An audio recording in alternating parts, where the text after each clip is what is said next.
recording. So I definitely want to talk about how you got in the game. All right. I definitely want to talk about like who inspired you early on, and because you've been at this for a minute. For those of you that don't know, I used to write graffiti as a youth, and this is 96, 94 to 98.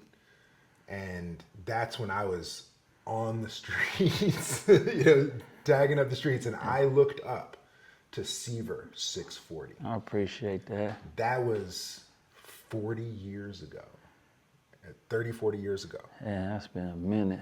Right? And so whatever your craft, I don't care if you're a bus driver, I don't care if you're a baker, I don't care if you're a taxi driver, I don't care what you do, if you stick to anything for more than 10, 20 years, 30, 40 years, wow, right? And then to stick to it and only improve and to only continue to grow and evolve and to elevate the skill and to set higher and higher standards for not only yourself, but the culture at large.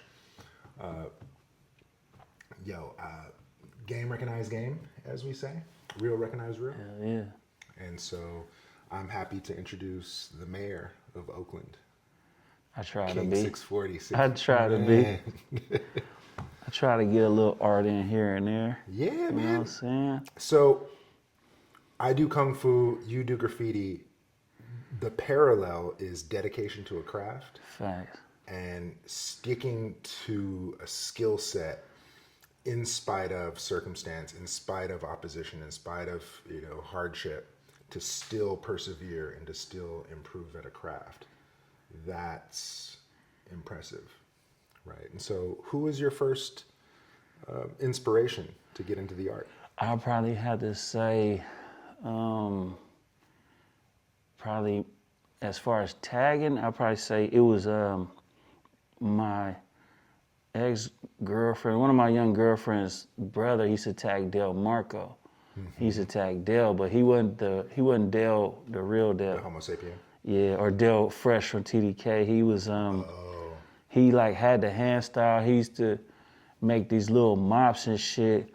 He'll take like the deodorants and then gut them out, put ink in them, and then put a sock on the end and then fold it, and then and just juice it and just do little tags around the neighborhood. And then as I got older, I started seeing people like Surf TMP, rest in peace. He was like my main inspiration for tagging.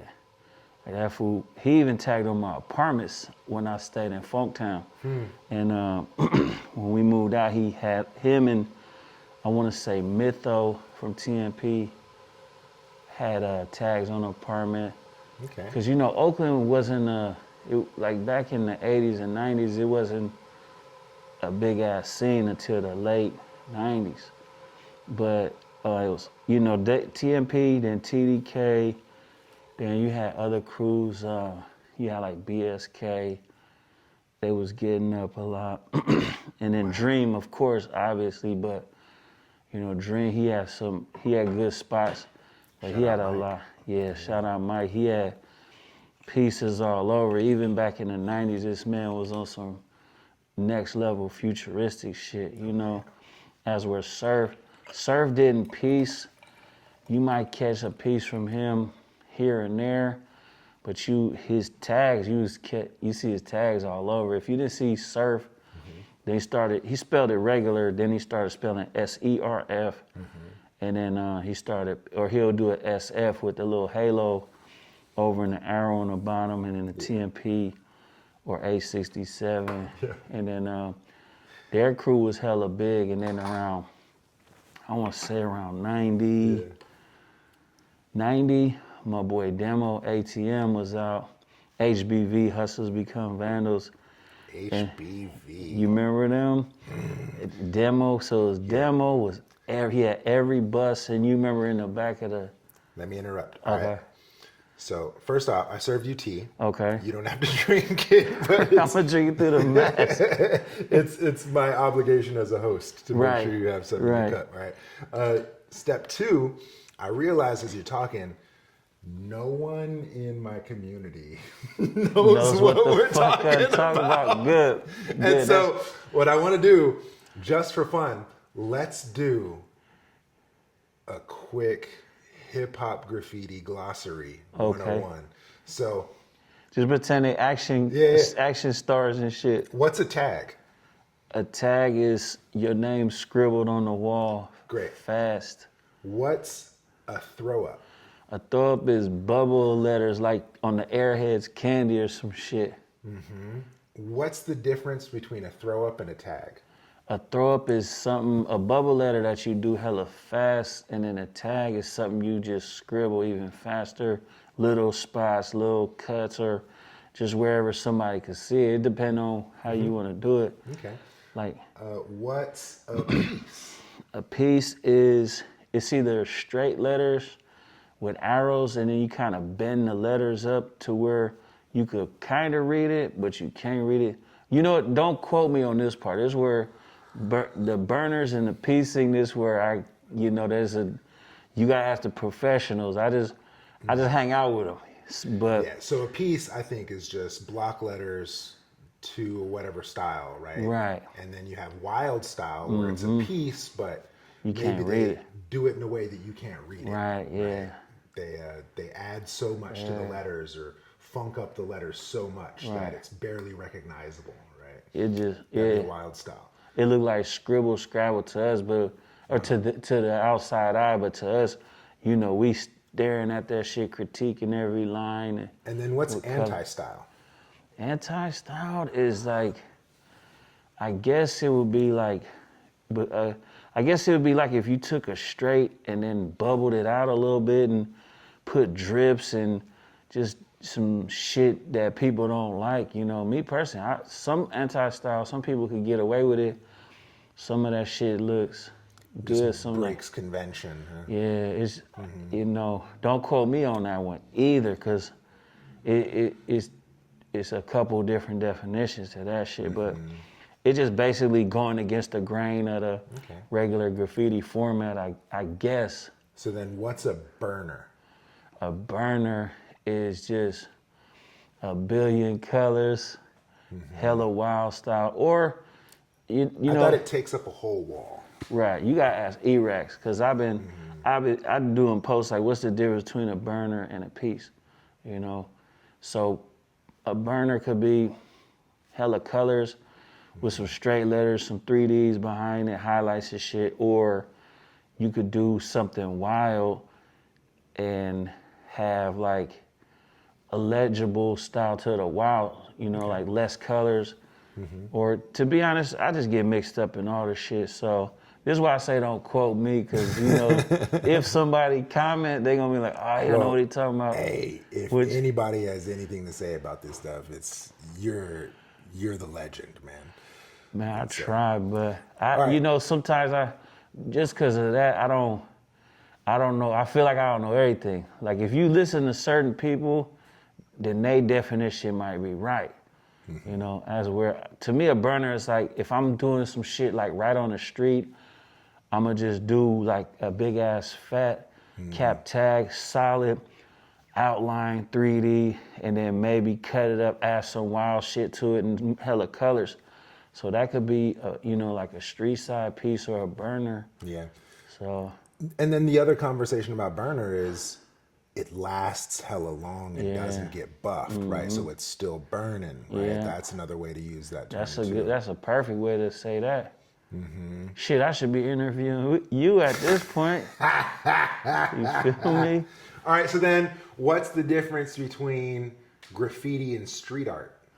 Oh, big ass difference. Graffiti is like, okay, let's start with street art. Let's just say you got a muralist who's doing this shit for the community. They painting birds and chickens and fucking animals and or they culture, they race, and just some pretty shit. So when the average person like, oh, that's beautiful, they making a nasty gray buff wall look pretty and shit. It's for the community.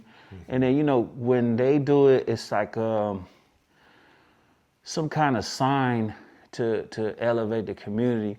With graffiti, we just doing it kind of for ourselves and shit. Like, okay, if I see you up, okay, he got the style, he got these letters, he got the structure and all that shit down. Or his tag, he got some cool hand styles, or this person might be whack and shit. But when it comes to graffiti, we got politics and shit. Like, okay, a tag, then the bubble letter could go over the tag, and then the piece could go over the bubble letter, and then and if you could burn that piece, then you could cap that, or some motherfuckers. You gotta remember, it's Oakland and shit, so I could have a tag, you cap my shit, I might come back.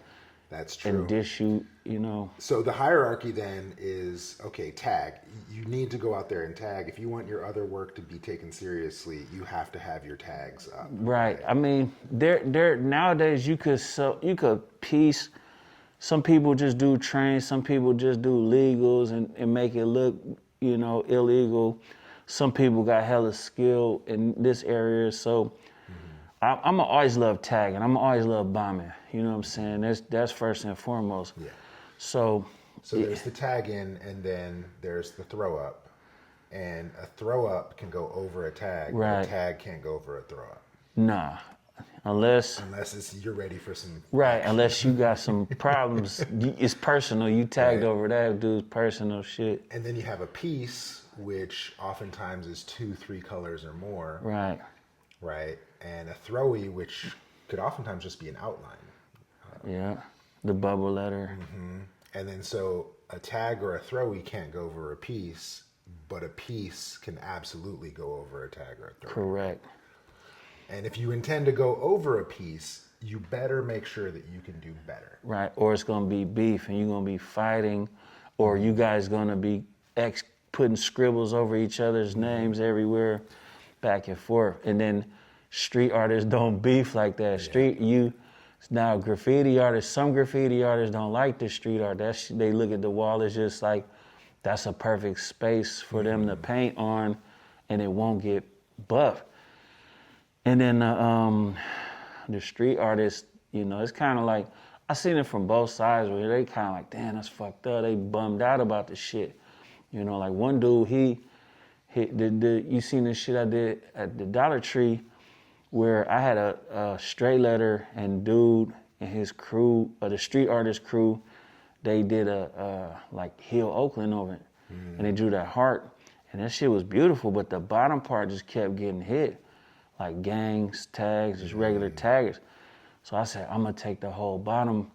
So I buffed it, I did a piece from end to end on that shit, and then I hit up everybody, even the gangs and shit. The North Daniels had hit up, and I put a shout out to everybody, including the original artists. You know what I'm saying? And like, okay, like let's say if you do go over somebody's shit, like say if I see this guy's tag and I respect him enough and I go over, I do a piece over his name, then I could put a piece to him, like I tag his name as a sign of respect. Yeah.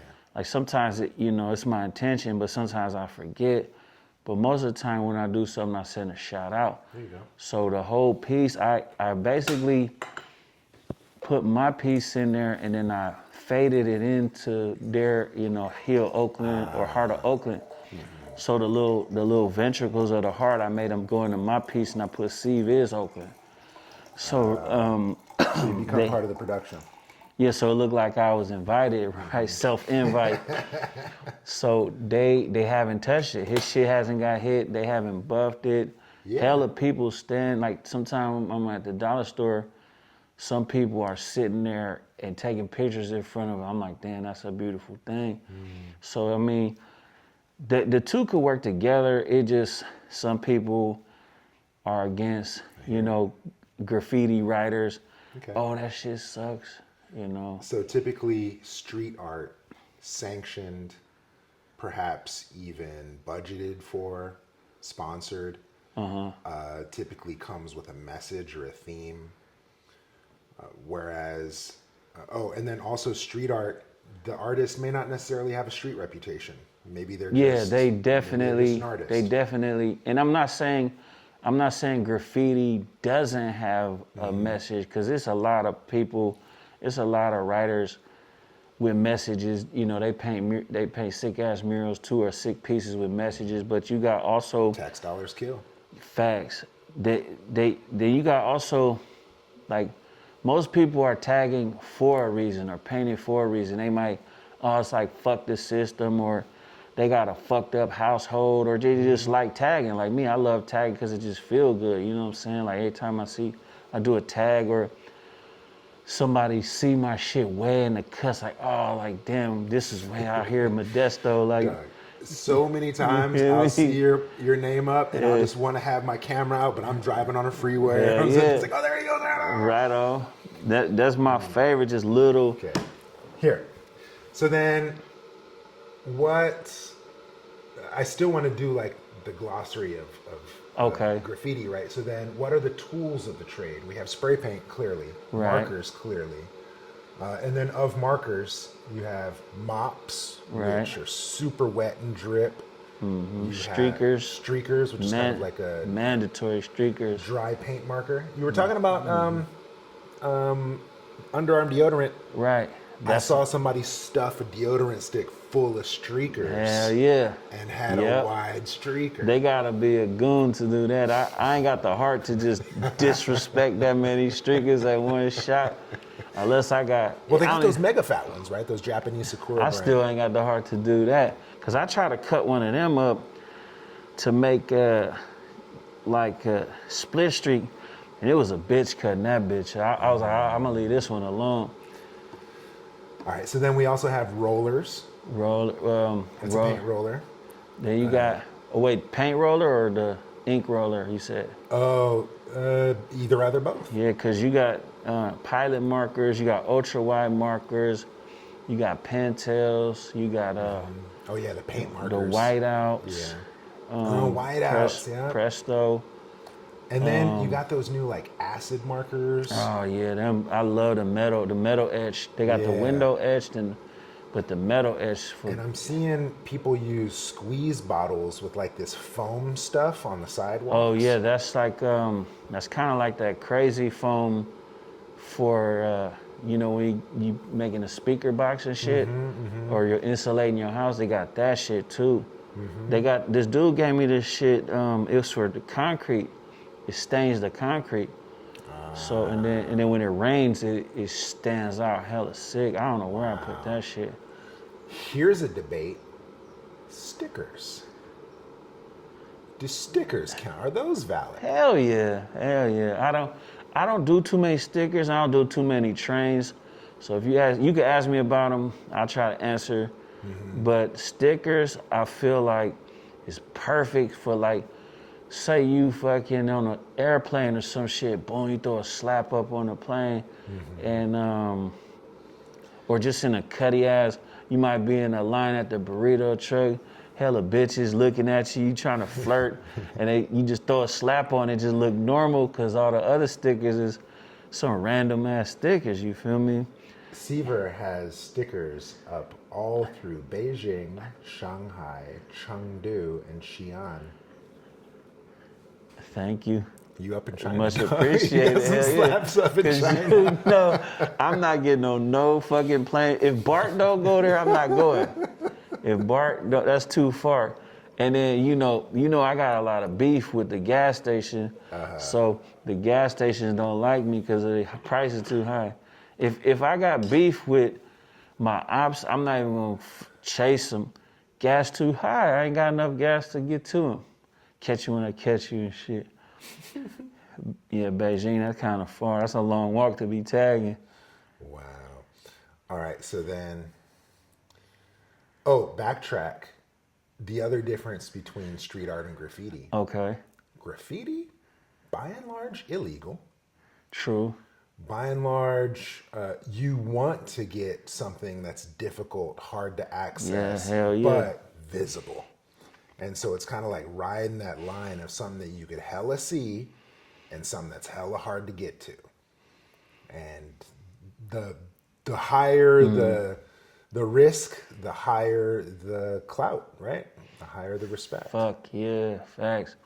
The shit people doing nowadays, they're rappelling down the side of buildings and shit. Yeah, I just take a fire extinguisher and do a tag that high. I'm not getting, if I can't put my feet on that shit, I'm not getting on that shit. Fuck that. Some people ego too big. They won't say they scared. I ain't scared of doing this shit. I'm just scared of fucking falling and ending up in Highland for a hell of weeks. Cause if you gotta go to the hospital, that's less time you could paint. Yeah. Okay. And then one more thing with the street artists, they could do all that legally and not get arrested or beat up or, shot at. They get the lifts, the electric lifts with the wheels. Scissor lifts, Yeah, scaffolding, all that shit. That's what I want to do.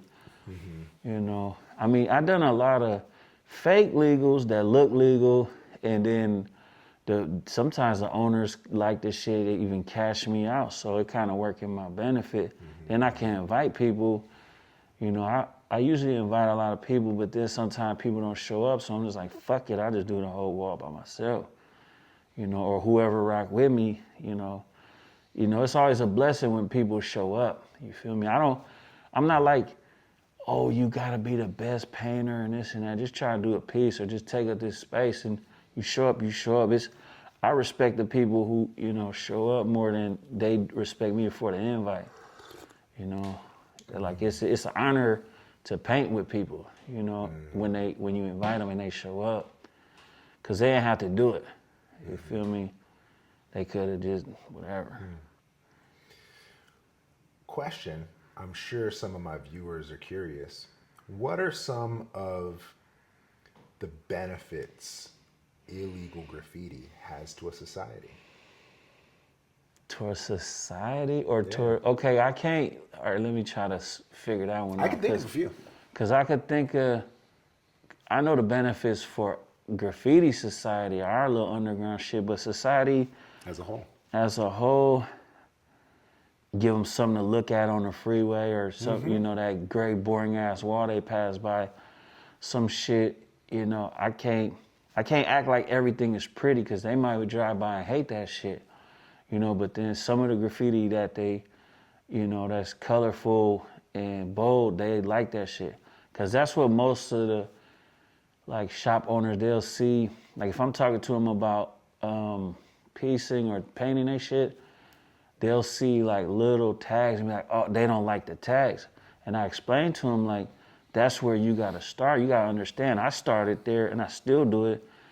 And that's how I'm able to do this shit that's on your wall now.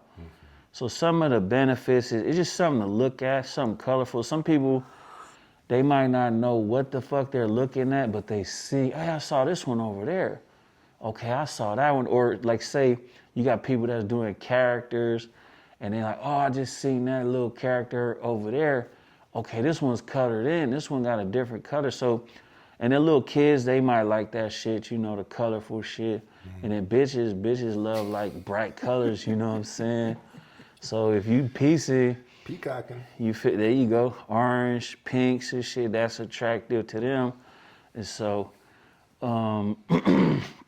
but sometimes it just, that's as far as I could think of for them. Got it. Well, some of the benefits to society, okay. I like what you were talking about of beautifying the city. Right. Granted, it may not be received as beautifying in some eyes, but the fact that we're putting up color in an otherwise gray, dull, neutral tone space, hell yeah, that's important. The fact that we're breaking otherwise right angles and straight lines with curves and circles and spirals and arrows. It brings life to space, right? So that's cultural, right? Social, emotional, right? Spiritual. Then beyond that, little Bay Area fact, the Golden Gate Bridge is constantly painted and repainted and repainted and repainted. If it's ever not repainted, rust will develop, the bridge will deteriorate, and it'll fall. And so the bridge, as soon as they're finished painting it, they paint it again, they paint it again, they paint it again. And so in a way, painting and repainting the surface maintains the surface, maintains the integrity of the bridge. How many walls, how many iron fences, how many of these things would otherwise break down had they not been covered with a whitewash, for example, right? A fresh coat of paint to keep these things fresh. And so you also kind of need a buff. And that's kind of like, too, when, okay, maybe not a street sign, but it's kind of like some kind of directional shit, too. Say, you know, the average person, they drive by, they going to fucking Lucky's or Walgreens, and they see your tag in green right there with fat cap. Then they see you with a fat cap in yellow, or they might see somebody paint a bear or banana or some shit on the wall, and so they familiarize themselves with this area. Okay, so I know I'll be over here at the store in 2 minutes because I just passed this, and that. Like, I don't know. Like landmarks, navigational. There you go. It's subconsciously programming their mind. That's what was right here. Then they get buffed, like, oh, that's not there no more. So it's kind of like maybe not so much as a letdown, but just like, damn, that shit was looking cool, or they got used to it. You know what I'm saying? Like, okay, they see the bridge, like you said, the bridge get painted over, it's looking dull, and they put some weird ass red on that shit, whatever that color is, and then okay, it's fresh, and then, you know, that's a sight to see, you know, sightseeing. You tag on that, hella people won't see that. For sure. Yeah. You gonna get buff quick, though, I'll tell you that.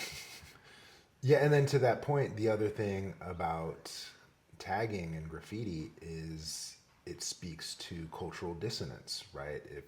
If there's pain in the streets, that's a surefire way to communicate what's going on. Exactly, you yeah. know? And so there's political graffiti.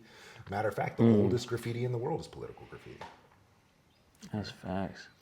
Yeah, some of the graffiti that's carved into the columns of Rome and carved into the pyramids, it's all political stuff, right? Yep.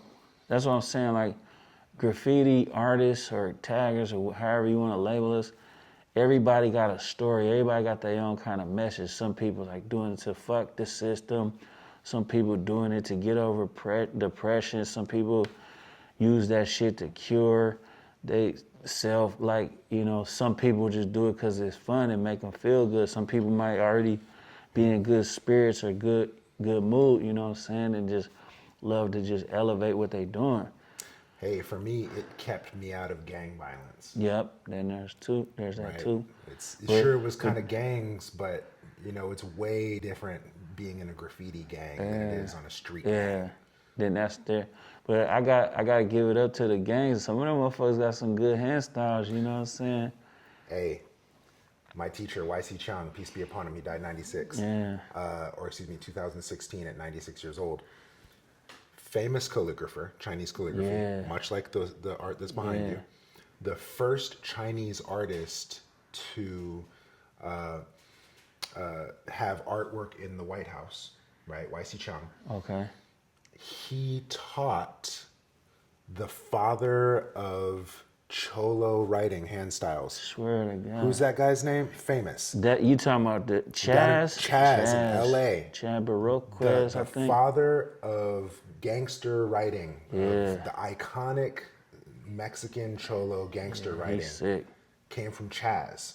And Chaz is a calligraphy student of my Shaolin teacher. Yeah. That's how he got that. He Isn't got that wild? Yeah, he took that shit to another level. And it's all about line control, right? And that's can control, the quality of your line. That's what makes a swordsman a swordsman. That's what makes an acupuncturist an acupuncturist. That's what makes a boxer a boxer. The quality and tension of your line. The teacher, was he ever used cans or he just using all brush? All brush, dog. Hella clean. He got some sick shit with brush. And that's another thing about street artists versus graffiti writer. Like maybe 95 to 100% graffiti is spray paint or markers and shit. And then the street artist is brush or house paint. Stencils or rollers, Like I said, to me, I don't, like, it's a thin line, but the street artists don't have the politics. Like, that'd be kind of sick if you could be a graffiti writer with no politics. You know what I'm saying? You know, people always ask me about beef, and I'm just like, bro, it's like, you gonna get two things in life. You gonna get some pussy and you gonna get some beef. I don't give a fuck how you dice that shit. You know, interestingly enough, same thing in the world of Kung Fu. You think you're going to open up a Kung Fu school and not get challenged? Oh, shit. Right? You think you're going to write a Kung Fu article and not piss somebody off? Hell yeah. It's, if you want to put yourself out there and, you know. Remember, not to cut you out, you remember the police officer? He seen, I don't know, I guess the dude was fighting some dude. And he was like, man, I beat anybody's ass. I challenge anybody to come down to my whatever, wherever he was at. And this fool had like thousands of comments. And then he reposted, he was crying. He's like, nah, I don't want to fight. There's a hell of people want to fight him. Like this dude was like a good ass boxer or some shit. And then they just, but you right. Anybody gonna challenge you, bud. That's why I be careful what I say, you feel me?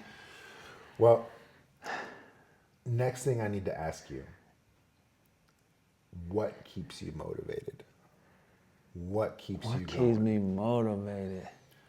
In graffiti or just in life or which one? Well, specifically graffiti because it's an illegal art form. You know, it's a hustle. I guess all of the above, blood. I'm like the Rich Porter of that shit because I love all the aspect. I definitely love racking, selling shit, the whole hustle, the hand-to-hand shit, just to see, like when I make my paint, you know what I'm saying, and I'm filling cans and I sell it, and people like, damn, this shit's hella heavy, and I'm like, yeah, man, you're not gonna ever get this from no company but me, from Almost Pop, you know what I'm saying? But there's that. Then just spots, just seeing shit when I'm driving by, like, okay, I'm gonna get that tonight, cause I don't really got the heart to do a lot of day shit. Sometimes I do some big ass day shit, but what keep me going is the fact that it's not like it was back in the 90s. It's like a cop rode up on me and some of my partners doing this spot over on East 8. And he passed by us it was me and two of my other partners. One of my other partners just talking, chilling. And I was like, look at this cop making a life decision. Should he turn around? He turns around, and I shit you not, the man looked like Mike Dream. And he was like, hey, I hate to ask you this, but you guys tagging this illegal? I said, yeah, we tagging the fuck out of this. I was just joking, right? Just being a clown. But I was like, no, we, I had painted this and then it got scribbled over, so we redoing it. And then my partner, he's down at the end, he got a ladder. This fool got cones out, bucket paint, so it looked official. It was one of the fake legals that the owner seen me and he liked it. He was like, fuck it, start helping me out and give me cash and paint and shit. So me and the cop, you know, he's talking, he's like, yeah, he used to paint when he was in school and yada yada. He's kind of young, maybe like 27, 28. I swear I was talking to Mike Francisco. I was like, wow. You Filipino? He's like, no, I'm Vietnamese and Mexican. And I was like, oh, that's the same shit. You just convert you just convert the two, you know. Split the difference. You just hand me the change later. You know, I love racial profiling people. I'll give a fuck if you the wrong race, I'ma still profile you like, fuck it. You look close enough, that's good enough. Speaking of Mike Dream, his son's writing now. His son is the coldest with it. He's writing Dream 2 instead of Dream 1. Right. He's writing Dream 2. I was with Dunn yesterday at the shop. He was tattooing, and we was talking about that. He had his son just had left. And his son, he was so close to Dream or his style is so on point that I seen this shit on East 12. I was like, no, this man been passed away for years. I bust a U-turn, I stopped, and I was staring at that shit like he got it was a DRM bubble letter, and he nailed that shit. Then I see him on the truck, then I see him in some more spots. Then I found out him, and I was like, okay, we gotta get him some paint and shit. But he got it to the T. Man, like that's my dream story is Hilltop Mall. Shertique, when he was airbrushing. He was there airbrushing. And me and Oasis, right?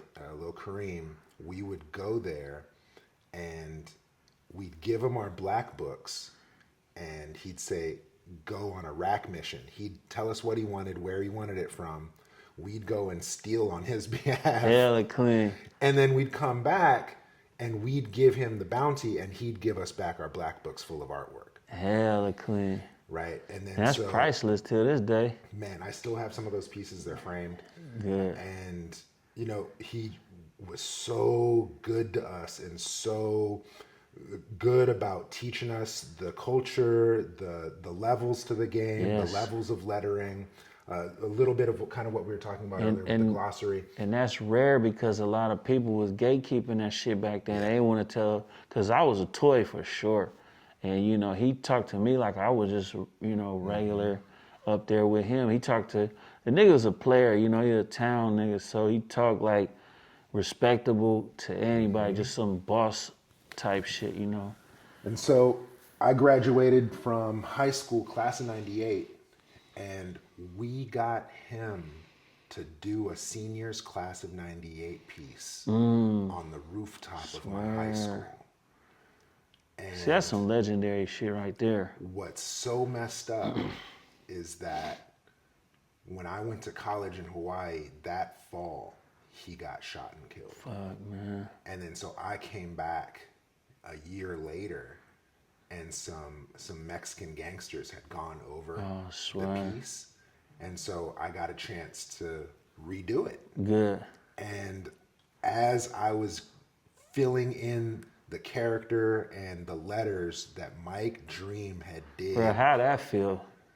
Bro, You know what I'm saying? That's it to know that he was a mentor and I was redoing his art. That piece has since been buffed and gone over. Yeah. But that was really powerful for me. It was a coming of age for me at that time. I was 19 years old. And really pivotal. That's an honor right there. So shout out Mike Dream. Every year in Oakland there's a Dream Day. Yeah. You gotta give Surf a shout out too. He wasn't like big piecing, but like most of the 90s writers, we all got his hand styles and shit. I would say if you was piecing, you got it from Dream. If you was tagging, you got it from Surf. You know what I'm saying? Kind of like that San Francisco one letter. Oh, the Frisco, the Frisco had a different style than Oakland. And then Berkeley had a different style. Then I would say Richmond and Hayward had a different style, but the Surf was the original, Oakland hand style. Not saying Dream didn't. Dream definitely had hand styles. Like all the town styles was different from the city. The city had more of a taller up and down style flow, like a bus hopper flow. All one line too. Yeah, right? hella sick. Yeah, then you had the town where we had a more stretched from left to right style. You know what I'm saying? Like and then the 90s, like I was saying, Demo, him, Cost, and Edge, they was all HBV. And then there was hella more HBV. And then some TMP, which was surfing them, the OG crew, they got into HBV, which was a newer crew.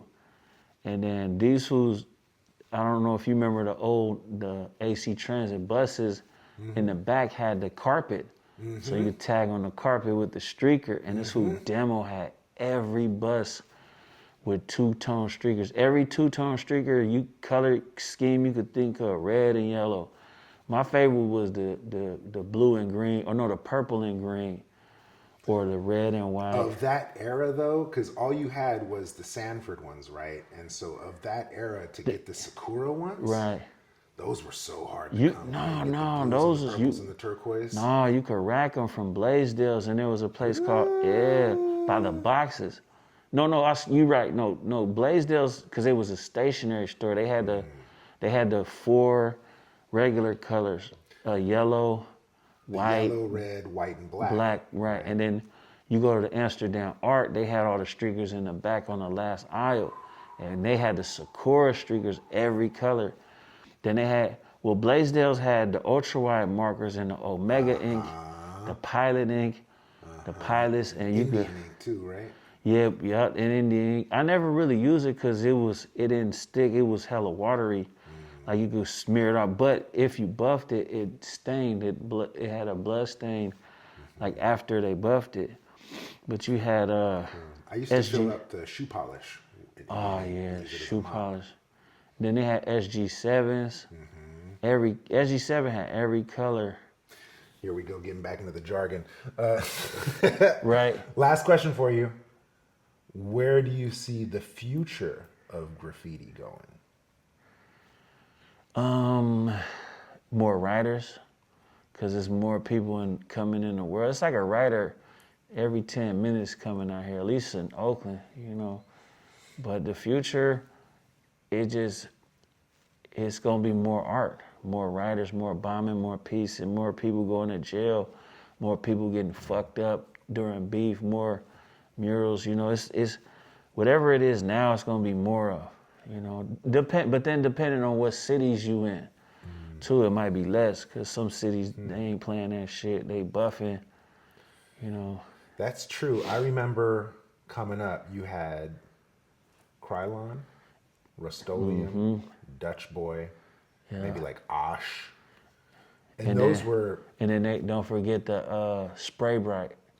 That was my favorite. And it was just run-of-the-mill spray paint. Now you have legit spray paint specifically for graffiti. Made by taggers, made by graffiti writers. High pressure, low pressure, extra paint, tall boys, small cans, legitimate brands of spray paint and markers specifically by graffiti artists for graffiti artists. And we just had to deal with what we got. Because back in the day, you gotta remember the people who manufactured the stationary products, which was like streakers, pilot markers. It was for poster boards or signs and shit, or, you know, the spray paint was for fucking painting bicycles and shelves and shit or whatever. And then we just took all that shit and then went and found some fucking maybe crystal clear Krylon, took the phantom caps off of there for thin lines, and then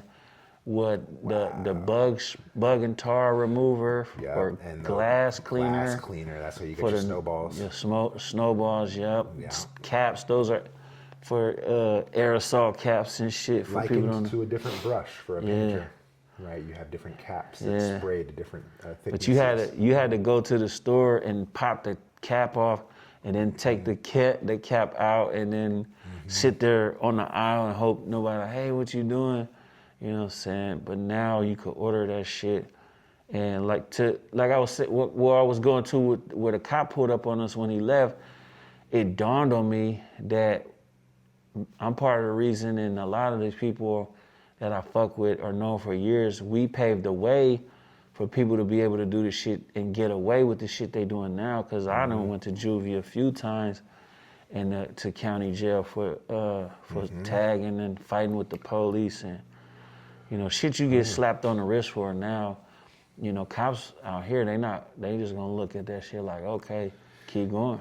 Yeah, and figure crime is so rampant now that they have violent crime to worry about. Yeah, They're not worried about some little tagger. Yeah, tagging is like, or graffiti is like, it's a property crime. I think that's like number 10 on the list from 1 to 10. 1 being murder, 2 robbery. Then the rest might be like carjacking or some shit. But yeah, the violent crime. And then, you know, the graffiti kind of, it probably take the edge off, give you something to look at versus all this shit. Like when you ride down East 12, all that trash and the homeless people and shit, it just like a shanty town or something. Don't get me, I'm not gonna say the city not doing their job, cause they definitely out here cleaning up, and then, you know, the people coming back and just fucking it up. You know, like my partner, he had to stay, I sent him some pictures. And he's like, well, why they not clean? I was like, bro, they clean this one little section up at least every 2 weeks, you know, or they'll do like a big haul of like the whole stretch from like 16th up to, or not 16, maybe like 17 up to like 15 to like Burger King and shit. And then like the same day, somebody dumping trash, burning down those mobile homes and shit. Man, all up and down golf links. People dumping. Oh yeah. Oh, Yeah, right here, all yeah. through here, yeah. I can imagine. Cause it's a cutty ass area, you could do that shit. You Here. know? And don't get me wrong, I be throwing shit on the freeway. I mean, Caltrain gonna pick that up. Them inmates gonna get paid $80 a day, so they good. Job security. Feel me? Tagging is job security for the buff. There If you go. if you want to look at it from a See, there's another cultural benefit, Yeah. right? Job security. For See, I try to look at it like not a stingy, selfish point of view, like, cause some people come out here like, oh, you owe me this wall, or I done seen people, you know, obviously there's a hero. Hey, you stop painting on my shit, or I'll fuck you up, or I'll call the police, and then the tagger might be like, fuck you, and I'm gonna finish this, and like, bro, you kind of bold. Like, you know, I've been through too much shit, you know, especially with the police, to where, like, you know, it's still fuck the police, but it's like, I'm gonna stay out their way by any means. If I'm gonna leave, I'm gonna stop. I don't have the heart to go head up with a cop, because all they could do, I mean, they could do everything they want. You know, you can either end up shot, or they're gonna send you to Santa Rita. Some people, like some of these youngsters, they got the heart to risk that shit. I'm just like, yeah, I stop. 2 seconds is all it takes to let them drive by, and then finish whatever the fuck you doing. You know, some people don't have they not ready for that beat down, or ready for that ass whooping, or getting jumped, or even shot, or whatever the people, the owners might do, you know? And then you got people like these homeless motherfuckers, some of them got pistols too. You know, and they'll whip out. So it's kind of, you know, we seen all this shit in the 90s, so it's kind of like, okay, watch out. But these people, they tell the story like, oh shit, they gonna give me time, or they gonna give me a fine for that shit. Like, yeah, this shit, hello, it's illegal, but it's so chill now, you know. They not used to that shit. You know, in the 90s, you had paint on your clothes. The cops gonna look at you different. Like, hold on, you know, they're gonna stop you especially if you walking. Yeah. Oh, you from Oakland? What you doing over here? You know, how many times I heard that in other cities? Well, graffiti has been pivotal. When I was a youth, graffiti kept me out of trouble. Granted, I was making trouble, but it could have been way worse trouble. Could have been way more violent trouble. It could have been way more dangerous, or criminal trouble. And so graffiti kept me safe and sane for the most part. Gave me a means of expressing myself. When I got into student government, and I was in college, I used graffiti style tactics to vote for Dave Way, just say Way, and I put my styles on all over the campus, and I won in a landslide. And so it helped me with my guerrilla marketing for my student government campaign. When I was working in restaurants, I got to paint the windows. Yeah, because that the shit, specials and all that. That's visual. You added style to something that probably would look hella boring. What else? Now, even when I teach workshops or something, and I have a whiteboard or a chalkboard behind me, I'll write the topic of what With hand styles? what we're doing with hand styles, Hell or yeah. you know, do a little throw up or something. Yeah, And yeah. It engages my community in a different way, and so to this day, I make use of my graffiti style, graffiti experience. Even now, playing with my son, I will draw his name and let him color it, right? And so That's clean. Literally, graffiti has been such an integral part of who I am and how I understand the world and relate to reality. Graffiti is a big deal. And I have my fucking legend right in front of me, man. I pretend to be. But usually I would say, hey, where can people find you? But I don't think you want to be found. Maybe just... You can find me, man. I got a job right here at Walmart, man. I work the register and shit. I register one and shit. You feel me? Just ask for Keith. Keith Jenkins. Keith Sweat. Keith Sweat. There you go. Anything you want to tell the youth? Don't do it. Just stay home. Just draw on the walls at your mom's house and make her mad, because you don't want to come out here and paint. You feel me? But fair I mean, if I don't know. I don't have nothing encouraging right now, because I'm encouraging illegal activities. Well, to reiterate why I wanted to interview you, you're a master of your craft, and commitment and dedication over time. That's the definition of Kung Fu. Commitment. Say it again. Commitment and dedication over time. Right? You just do it and still do it, and every day you still do it and don't stop, and the world is against you and you still do it. Fact. It's second nature. That's Kung Fu. That's fact. That's how you master any craft. That's how you become a master musician. That's how you become a master sculptor. It's how Michelangelo painted the Sistine Chapel, because you just do that shit every day. Hell yeah. Once you get good at it, then it becomes fun, Like when I was transitioning from a bomber to a piecer, it was a lot of work, a lot of hours in little cuts and alleyways. But when I started piecing, it made my bombing faster. I was able to do street pieces hella fast, hella colors and shit, doing pieces in spots the average person would just do a tag and shit. Yeah. And then it got hella fun, Like, it's always fun, but then there's like shitty aspects of, when you fucking up good clothes, you fucking up relationships. If you a kid, you gonna get your mom some fines. Your dad, you getting caught, they gonna be paying restitution. They gonna come see you in juvenile, bring you some snacks. You gonna hate that shit. And you gonna be in juvie like, I don't wanna do this shit no more. Then you gonna go right back to it if it's in you. You know what's hella funny? You say that because earlier I talked about how I had Mike Dream do the piece at my high school. Yeah. The year before, okay, I broke into my high school on the weekend and just was just the entire devious. school, right? You know what? School. You shouldn't even be interviewing me. You a bad influence. Let me tell the story. So then I bombed the entire school.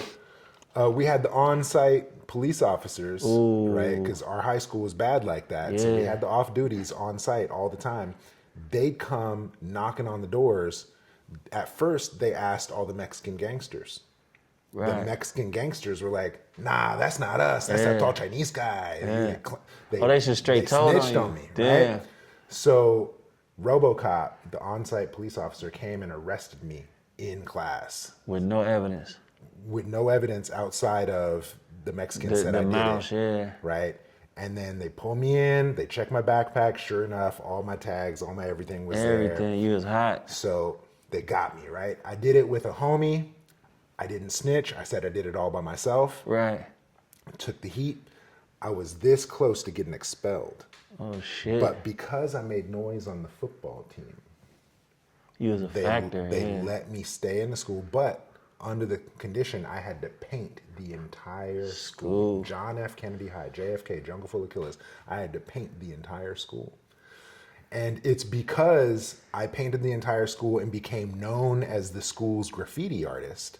Right. It worked I later got to do murals. I later got to, I painted the football field. I painted for Asian Cultural Day. I painted for African Cultural Heritage. I painted for, and I got the senior thing. And then you was a spokesman. I got all that spray paint funded, so we didn't have to steal the spray paint either. Hella clean. And so, getting in trouble. What's that feel like, getting free paint? Ended up opening so many doors. Yeah. And introduced me to student government and introduced me to social politics. And I use that stuff to this day because now I have a nonprofit. And so. Yeah. You just giving that shit back, that's all. Wow, man. Giving the love back, you feel me? What a fun conversation to sit and chat with you. I don't know how my community's going to receive this. Swear. They comment like you post it. Oh yeah, I want to see this. Yeah. Well, I'll chop this up. I'll edit it. And, let's just hope I didn't write on none of their business. Yeah, till I'm a muralist, pro street art and shit. Yeah. Mayor, 640. For See you. life.